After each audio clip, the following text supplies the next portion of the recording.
Hey. I'm Chase. This is Dom. We're the Film Bros right now.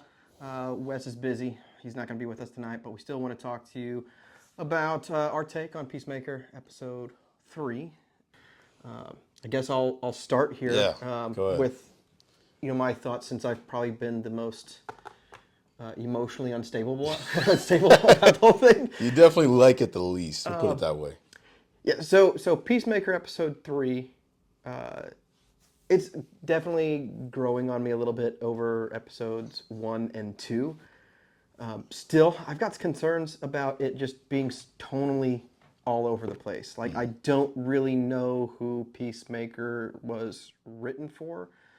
Some of the stuff that they have with Vigilante is so childish. Like, it's just such childlike humor. Same thing with the duck, the bird thing or whatever. Yeah. None of this humor is really landing on me too much because it's just so childlike. Like Tim Meadows, though. Yeah, I mean, like, he's good. Yeah. Tim Meadows is like... He's good. I mean, I chuckled a bit during episode 2. Yeah. But I chuckled more about like the sincerity, because at first I thought that he was being like I thought it was like he was joking. I'm bird blind. But now that it's like legit. yeah, the jokes just worn thin on me by this point of the like, this is like a legit thing of like, that wasn't a duck. It's a bit silly. Yeah, it's a bit silly. And then the whole like, I know spiders. You can ask me anything about spiders. Quiz me on spiders. How many eyes do they have? 1, because they count in pairs. But anyway, I do think that the episode was tonally just so different from the first 2 episodes. I know that you said that you kind of have a theory as to why you think that in regard to the new universe. Yeah. And I didn't pick up on this until after you said it. After you said it, I was kind of like, oh. Yeah. That makes sense, but I'll let you talk about it. I forgot who I heard it from. It might have been either Nando Cut or one of those guys that talk comics or superhero stuff. But basically it was like, yeah, the universe that Chris is in, it seems all great and honky-dory right now, but he's going to soon realize, like, his dad and his brother are, like, they're evil. Yeah. Like, I haven't, so I was telling you, right, like, and just because James Gunn's kind of already done it with the first season, how his dad was, like, this white supremacist clan leader. Yeah. Like, what if in this universe, the entire universe is, like, a white supremacist utopia? Not, like, because obviously it's not utopia, but what if it's, like, just a white supremacist, like, there's just so many little subtle clues, like the way that Harcourt was acting, and she wore, she kind of had this like trad wife sort of like look to her. Another thing I forgot to mention when we were on the phone earlier was with Bloodhaven. They don't say it Bloodhaven; they say like Bloodhaven, like the way you would say it, I guess. German. In German, so that's interesting. Like it's kind of like Bloodhaven, like it's like a interesting, right? Like a nod. And then also too, like in this universe, like Peacemaker is just like he's already kind of a little bit of a dick. But he's like really a dick. Harcourt's like, yeah, like you're fucking terrible. Like you cheat on me, and like all you talk about is your delts, and like you're just a stuck-up prick. So I think I think the big revelation is that one of our characters from our universe, maybe Adebayo, probably Adebayo, because like she's kind of like the glue of all these characters. Yeah. She's gonna end up in that universe first, and be like, holy shit, like everyone here is like racist. Like it's gonna be obvious. Like it's gonna be known like something's wrong. Like get captured. Yeah. And, like maybe they're going to sentence her or something like that. Yeah. Now Peacemaker has to make a decision between this new universe that he likes or his friend. Yeah. Episode 3 is definitely the best of what we've gotten. I mean, the first one was just kind of a recap, and then of course the orgy. The second one was kind of slow, but it got us moving. And this one, I feel like things are starting to finally take off. So I'm excited. I'm interested. Still interested. I know you're kind of like, you're still kind of warming up a little bit. And I will agree, like, tonally. It's the tonal swings, right? Yeah. So, like, there's this whole scene of Peacemaker, Chris going through and I guess saving the day. Yeah. Where he's just like slaughtering all of these terrorists. Which, by the way, what do we say? They might end up being good guys. Yeah, which might that might be like the twist. The twist, or whatever, is that they end up being good guys or whatever. But my thought, like going into it, because I went into it blind, without looking at anybody's take on it or anything like that, is that I kind of expected him to come out of the building as like an enemy. That, you know, they were clear that these terrorists were killing other people, but at the same time, it feels so much like this Truman Show utopia, like this town or whatever. That I kind of expected that Chris's violent way of taking out crime. That like, or I was thinking that when Chris went into the building and slaughtered everyone, that they would take it as like that wasn't heroic. Yeah. You know, that was not a superhero thing to do. This was super violent and whatever. But then, of course, that possibility ended when his brother flies through the helicopter and kills all of them willy-nilly, and just debris falls all over the place. Yeah. So clearly nobody has a problem with this new Chris, which means that I think that your theory is going to have like hold more weight, that it's going to be Chris that has a problem with everybody else. That right now he's in the honeymoon stage of this new universe. He finds out Adebayo goes into the new universe, finds out that maybe she's being captured or whatever, and then he has to go in and kill Rick Flag all over again. I don't know. That Rick Flag is doofy, dude. Yeah, he's like a But the jokes to violence, like it's just there's a lot of tonal whiplash here. Yeah. There's a lot of tonal whiplash here. And I don't know ultimately who it's for. What do you think about the first big revelation of that episode? Which one? With Joel Kent. So we kind of now know that the reason why Harcourt doesn't really like, she likes Chris, but she hated him first because he's the guy that killed Rick Flag. Yeah. And they had a thing before, you know. So Harcourt always knew that. So I think now, I think that's actually interesting that she is like, I'm starting to like this guy, but also hate him because of what he did. Yeah. And like, you know, he's responsible for killing. You're referring to like his in the universe that he was in. Yeah. Cause that's why his Harcourt, they don't like. There's conflict because. Yeah. I mean, she's got her own issues, but the main reason that she like hates Chris is because like I know you killed Rick Flag. So I thought that was really cool. Like just have Joel Kinnaman come back. I was like, okay, yeah. Yeah. I mean, there's really cool aspects to this show and to this story. I have the same criticism as I'm going to have the entire time, and that is that had he leashed some of the stuff back, it would have been a more consistent series for me to enjoy. Yeah. And right now, it's tonally inconsistent. There's a lot of stuff in there that I'm like, okay, I see where he's coming from. I like this. The goofiness is too silly, too childlike. The dark stuff is maybe too dark. Yeah. I'm really decided. Yeah. But just that back and forth, it's James Gunny. But in this universe, I'm not convinced. You're not there yet. I'm not convinced. But in between those moments, there's a story. There's good writing. There's James Gunn is still a good writer. Yeah, for sure. But I do feel like he sat there and wrote 1,000 jokes about freaking spiders and ducks on Post-its, and then was like, let's make sure every single one of these gets filmed. I mean, again, this is Peacemaker is the dumping ground for anything that James Gunn wants to do. Like he said it, like this is the show. I can do whatever the fuck I want. So if I want orgies and bird blindness jokes and that's what we're gonna get with Peacemaker. Pretty much, we're gonna get whatever he wants us to get. And I mean, and like I told you, I mean, I give this show a lot of leeway. Not the orgy stuff specifically, but like just because I mean John Cena, I like John Cena. Like I liked him back when he was a wrestler. Like so I kind of like whatever he does typically, and I do think like the first season I loved it, and I'm starting to like this one too. Started off rocky, obviously, but I have hope that it'll land well. This episode showed more acting chops for a lot of the characters for sure than the previous one. Yeah. But it tanked Tim Meadows. Yeah. Like he came off strong as this really funny character. Yeah. But now what they showed... got titties killed.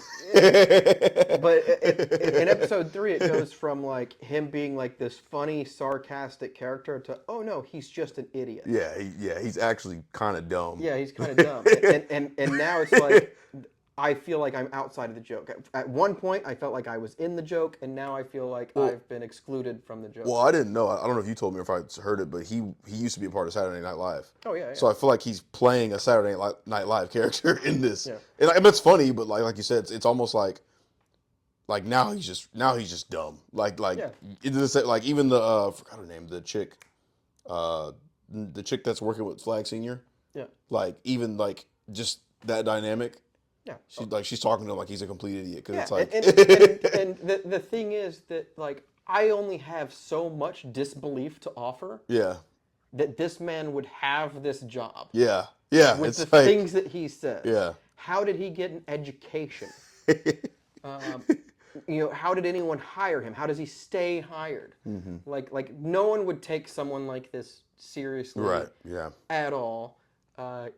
He went from like. I'm a sarcastic, like mean, person who just says whatever I'm thinking to I am unacceptably stupid. Yeah. And wouldn't be able to work at a Walmart without getting fired on my second day. Like that's how I feel about this character. Is like the whole hospital scene of him being like, he told me it was a duck. Like dude. Yeah, I guess. I get what you're saying, but I guess I have enough disbelief for it because this is James Gunn at the end of the day. And I feel like we kind of got that with Guy Gardner already. Like we got like that silly, stupid, like the character has so much hubris in their stupidity that like, you know what I mean? But this is next level. Yeah. Like Guy Gardner is stupid, but makes up for it by being a jerk and being very intimidating and being very military. I've met military people like the Guy Gardner character. Mm-hmm. I have never met anyone at all. No special agent of any kind. In my since I grew up next to dirt being born. Yeah. I've never met someone as asinine as Tim Meadows' character has become in a single episode. In a single episode. And when it was played off as like almost like this is being sarcastic kind of a thing, I've met people that were that kind of level of sarcastic. I've met people who would say things that were really like outlandish or whatever, off the cuff, and you'd be like, dude, are you dumb or whatever? but then you just turn it around with like just like really smart commentary, and that's how it felt like at first. But now he's like there's no intellect into it. There's no like smart cutting edge thing, whatever. And it was smart and cutting in episode 2 and episode 3.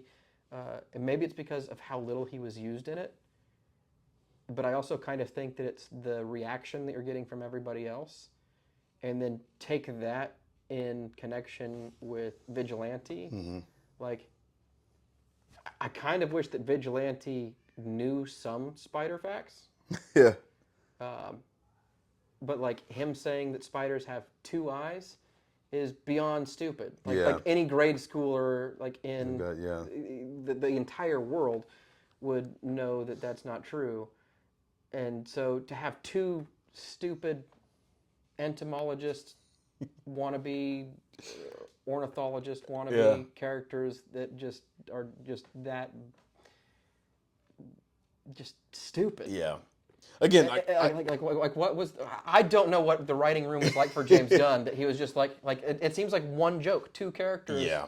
It again, I definitely see what you're saying. I think me going into Peacemaker, my brain already is kind of turned off a little bit anyway. That I'm like, I'm fine with this idiot. Like I'm okay with as absurd as he wants to be. Like that's what. Oh, go sorry. Go. Oh no, I liked the after credit scene. Did you see the after credits bit? Did I see the after credit scene? It's basically just a playback on a joke that was earlier in the episode. I feel like I did. It didn't. So like there's one moment where Economos is like, "Where are my pants?" Yeah. And Vigilante goes, "Oh, I washed them and I folded That's right, them." and he folded them. Yeah, that's right. Yeah. And Economos is like, and he takes off his clothes. Why? Yeah. And then the after credit scene is literally just like Economos is passed out in a bathtub. Yeah. and Vigilante gingerly takes his off, pants off him, and folds them. kisses him on the forehead. I remember, yeah. So, some of the jokes land with me. Like I'm childish enough for some of them, but some of them. To me, and that's my thing. Like I genuinely like criticisms are very valid, absolutely. But I think I'm just like, you know what? Like every time I end up watching Peacemaker, I'm coming home from work. I maybe had a couple drinks, whatever. I'm just like, I'm here to be entertained, right? So I don't grade it as harshly. I mean, there's still obviously some red flags, but like I said, I just hope that by the time we get to the finale, if it goes the way that you've kind of like alluded to it going, I'm pretty excited for it. Yeah. If it doesn't, I think that's a big miss. Yeah. Because it's almost like a dark Pleasantville, if you will. Have you ever seen Pleasantville? No. Probably not. It's no. Very old movie. Yeah. Showing your age, Chase. Yeah, but I can't remember who was in it other than Tobey Maguire. Yeah.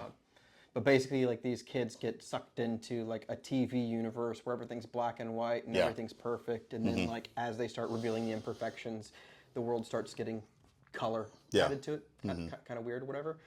So if your concept is right, I kind of see like the dark version of Pleasantville in that. Is they come in and the world's all color, it's all beautiful and all that kind of stuff, and then all the gritty stuff starts to like rear its ugly head. Kind of thing. Where I definitely think like just the whole time I'm watching episode 3, I'm like, this is not gonna last. Like, and then I watched the video that I told you about where I heard these things. I'm like, oh yeah, like I actually want them to go like, yeah, no, your dad and like your brother, like everyone loves them, and like they're like, I mean, I don't know how far they're gonna go with it, but like maybe they're like small time like tyrannical sort of heroes, and like. Did their reaction to the overt violence surprise you like it did me? Oh, as far as like the civilians, just kind of being like, yay, like yeah. So like I thought that he was going to come out of that building and people were just going to be like in shock. Yeah. I mean, because apparently these terrorists have existed for a long time. Apparently they've been killing people every single time that they have one of these little events or whatever. Yep. But it seemed like they just kind of allow it to happen. That's what it seemed like. That was the context that was given. Yeah. And even when Chris jumped in and they were like, he's not wearing his uniform or whatever, like it seemed like their reaction was that superheroes in this universe don't fight crime in this way. Yeah. So for him to slaughter everybody and everyone to have died, and then like their response just be like, bravo. Yeah, no, almost celebratory, like, Peacemaker. Yeah. So that's what, to me, paints your picture of what might be happening more likely. Because I, like, before you said anything, I was just kind of dumbfounded by the ending, where I was like, yeah. Where do they possibly be going with this? And like I said in our last video that we did for episode 2, just I do like the idea of him just, I mean I don't know, maybe I've changed because I was like, man, he's gonna fuck some shit up in this universe. I think, like I said, it's gonna be the opposite now. Yep. I think he's gonna realize how fucked up this universe is. Like, it looks great now, but he's in for a treat. And I think, like I said, either Adebayo, Economos, probably Adebayo, just because like I think James Gunn is leaning more towards like this, like an extremely white supremacist, like racist universe. But I wasn't looking around to see the clues. The clues set forth. I just wasn't. It's not that maybe I just wasn't looking for it. And also I was getting confused for a minute as to which universe that we were looking at. You know, so they're going back and forth. So I'm kind of curious on second watch, if I watch it, if their universe is almost ethnically cleansed. Like all the extras, everybody was white. Everybody's white. And like usually James Gunn does a good job at like, because it seems like going back, it should be pretty obvious, especially considering that it kept cutting back to the characters who clearly are not all white. The main cast isn't all white. Well, so like I feel like James Gunn, like in the universe that Peacemaker is from, like just in general with his movies, like Superman, he does a pretty good job at having different races and everybody kind of represented, right? So in this one, I was like went back and watched when I saw the video. I was like, wait, everybody is white in this universe. We haven't seen a single like character of color. And then I think the biggest, like the Blue Haven thing, right? Also, but I think the biggest thing was like, it's subtle, but the way that Hardcore was acting like just very like dainty. Like she's completely different from the version that's in. Just the fact that his dad is still around, Yeah. and that everyone praises him. Yeah. Even though like his outfit is no different, his character is no different, seemingly. Yeah. Like, yeah. There was another. I forgot what it was. I have to watch that video again. But it was also like the way they like portrayed the American. There's a scene or shot where it's like portrayed the American flag a certain way. I have to go back and watch the video. But it was like, interesting. Like very like kind of Nazi-esque. I don't know. I have to go back and watch it. Yeah. But I was like, this is if they go that route, if James Gunn goes that route, that's interesting. Yeah, he's gonna piss off a lot of people. And this time I'm for it. Yeah. Yeah. So I might not be comfortable with the first episode, but yeah. Maybe it's going to be so good that I'm up for redemption. Maybe it's so good that you just forget about episode 1. You're just like, you know what? Damn it. He landed the plane. You know what? Yeah, so. but to me, it's still the marketing issue. Like, like that's the main thing. Like, you know. Oh, and also, too, like I told you earlier today on the phone, like he's like, yeah, this ties directly into Man of Tomorrow. So, I mean, that movie's what, 2 years away still? Yeah. So we still got Supergirl, Lanterns, Clayface. We got 3 projects, and so. But we'll all see how it goes. We shall see. Yeah. I mean, I've got hope. I do want the DC to succeed, despite the glaring issues and the James Gunnisms. I want it to succeed because I'm tired of DC just not landing properly on anything. Maybe I'm just showing my age, man. Maybe I'm to you what my parents were to me in terms of like being prudish. Yeah. You know, because I remember being like a kid and my parents like, I think there's this movie called, what was it? Was it Golf Balls or something like that? It's called Golf Balls. It was something along those lines. What I remember of the movie. So here's the plot. So we used to have this thing. It was called Blockbuster. I remember that. And we'd go to Blockbuster and rent movies. And my dad would go every single week and rent movies. And we didn't have a lot of trailers to know what these movies were. So my dad saw this movie. I want to say it was called Golf Balls. He looked at the front. He looked at the back. And it was basically like this big golf course is moving into town. And they're taking over. And the golf course that was there before has to resort to crazy measures to get people to stay at their golf course or whatever. And so he got that and watched it. I had to have been like 7 or 8 at the time watching this movie with him. Yeah. And it was like a topless cart wash. Like that was like the crazy measures. Was like a topless cart wash, which is so tame by today's standards. Like super tame. But I still remember this movie. I remember like one of the jokes in the movie at the very beginning was them driving a golf cart into a water hazard and being like, oh, we lost a golf cart again. So it was, that kind of dumb, kind of spoofy type humor with a lot of topless girls, right? And back then, my parents, like, I remember my mom walking in and being like, Terry, what are you watching with my son? Da, da, da, da, da. And he was like, get out of here, woman. Teaching the boy about boobs, right? Yeah. And so it stuck with me for a long time because it was, one of the first movies that I saw that was like that or whatever. And it's so tame by today's standards. And back then, I was thinking, like, I don't see what the big deal is. Like, they made a big deal out of nothing. I think that maybe I'm becoming that. Like maybe I'm that to you. Yeah, you're getting old, man. Yeah, so I'm sitting here going like, oh my God, sex on TV, and you guys are like, 10 years ago you wouldn't have had a problem with the orgy scene. That's what you're telling me. You'd have been fine with the orgy scene. I might have had a problem with it 10 years ago, but 10 years ago it would have been different. What I'm saying is that 10 years from now, there's going to be a scene that's going to be so mind-boggling that it just breaks a person like me.